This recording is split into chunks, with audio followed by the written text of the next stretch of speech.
নেটে ব্যাটিংয়ের সুযোগ পেলেন এদিন একটু পরের দিকেই। নেট সেশন শেষ করেই ছুটলেন মাঠে। অনেকক্ষণ ধরেই একাই একমনে চালিয়ে গেলেন ফিটনেস ড্রিল।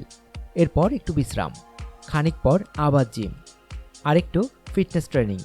সাব্বির রহমানকে অনায়াসেই বলা যায় ফিটনেস ফ্রিক। বরাবরই সাব্বির দলের সবচেয়ে ফিট ফিল্ডারদের একজন। সেই ফিটনেস ধরে রাখার ব্যাপারও আছে, তার চেয়েও বেশি আছে নিত্য নিজেকে ছাড়িয়ে যাওয়ার তাড়না।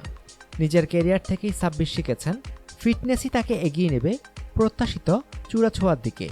তাই চারপাশে আর যত কিছুই হোক, নিজের ফিটনেস ট্রেনিংয়ের সঙ্গে কখনোই আপোষ করেন না এতটুকু। অধিনায়ক মাশরাফি বিন মুর্তজা প্রায় বলেন, সাব্বিরের মতো ফিটনেস ফ্রিক বাংলাদেশ ক্রিকেটে আর দেখেননি। দলের অনুশীলন বা ট্রেনারের বেঁধে দেওয়া রুটিন তো আছেই, ফিটনেস নিয়ে আছে সাব্বিরের নিজস্ব কিছু রুটিনও। খেলা না থাকলেও বা ছুটির দিনেও সেই রুটিনে ফাঁকি নেই এতটুকু। বছরের প্রায় প্রতিটি দিনেই নিয়ম করে করেন কোর, সিট আপ, মারেন 1-200 পুশ আপ। ফিটনেস নিয়ে বাংলাদেশ ক্রিকেটারদের গড়পাত্রা মান ও সচেতনতা আগের চেয়ে বেড়েছে বহুগুণে। সাব্বির এখানে সবার চেয়ে এগিয়ে। অনেকের কাছেই এটি হয়তো দায়িত্ব, তার কাছে আর একটু বেশি কিছু। ফিটনেস ট্রেনিং তার ভালো লাগা, ভালোবাসার জায়গা, উপভোগ করেন দারুণ। এসবের চেয়েও গুরুত্বপূর্ণ, ফিটনেসই ক্রিকেটার সাব্বিরের মূল চালিকা শক্তি। সাব্বির বলেন, অনেক সাধনায় পাওয়া জায়গাটা ধরে রাখার মূল ভিত্তি এই ফিটনেসই। এ প্রসঙ্গে তিনি আরও বলেন, আমি ফিটনেস নিয়ে সবসময় কাজ করি। জানি ক্রিকেটে ফিটনেস আর পরিশ্রমই সাফল্যের মূলমন্ত্র। আমি এই জায়গা অনেক কষ্ট করে পেয়েছি, অনেক অপেক্ষার পর পেয়েছি। জায়গাটা আমি হারাতে চাই না। পরিশ্রমই আমাকে এত দূর নিয়ে এসেছে। এটাও জানি যে ধরে রাখতে হলে ক্যারিয়ার জোরেই আমাকে কষ্ট করতে হবে। কষ্ট করায় তার ক্লান্তি নেই, তবে কষ্টের ফল মাঝে মধ্যে না পেলে বিচলিত হন বটে। ভাবেন কোথায় হয়তো কমতি থেকে যাচ্ছে, লেগে যান আরেকটু বেশি ঘাম ঝরাতে।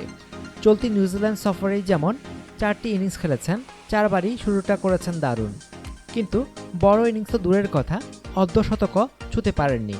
মুহূর্তের ভুলে শেষ হয়েছে 4টি সম্ভাবনাময় ইনিংস।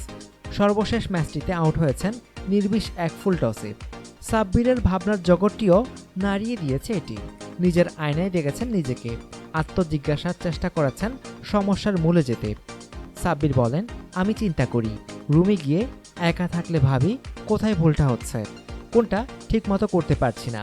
ব্যাটিংয়ের সমস্যা খুব বেশি হচ্ছে না, কিন্তু হুট করেই আউট হয়ে যাচ্ছি।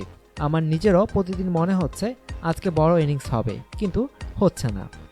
ফুলটস বলটায় আসলে ভাবিনি যে ওরকম ফুলটস আসবে আমার দিকে। একটু চমকে গিয়েই আউট হয়ে গেছি। ওটা আমারই ব্যর্থতা ছিল। তবে আমি বড় ইনিংস খেলার চেষ্টা করছি, মানসিক দিকগুলো নিয়ে কাজ করছি। আশা করি পরের ম্যাচগুলো ভালো করতে পারবো। মানসিক দিকগুলো মূলত মনোযোগ ধরে রাখা, মুখোমুখি প্রতিটি ডেলিভারিকেই জীবনের জন্য বলে ধরে নেওয়া, তৃপ্ত না হওয়া। 22 গজে মুহূর্তের অমনোযোগ লক্ষ্য থেকে এক ধাক্কায় ঠেলে দিতে পারে অনেক দূরে। লড়াইয়ের ঝাঁঝে ব্যাটিংয়ের মৌলিকত্বটুকু না ভোলা, আর পরিশ্রম সেটি তো আছেই। ফিটনেস নিয়ে কাজ করা আর কথা বলতে ক্লান্তি নেই তার। সাব্বির বলেন, ফিটনেস যে কাউকেই সব জায়গায় এগিয়ে রাখে, এমনকি মানসিকভাবেও এগিয়ে রাখে। কষ্ট করলে ভাগ্য পাশে থাকে।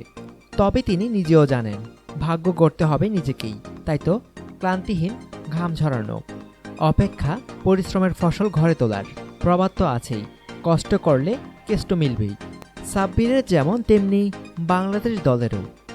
অনুগ্রহপূর্বক সংবাদটি শেয়ার করুন এবং খেলাধুলার সর্বশেষ খবর জানতে স্পোর্টস লাইট সাবস্ক্রাইব করে রাখুন। ধন্যবাদ।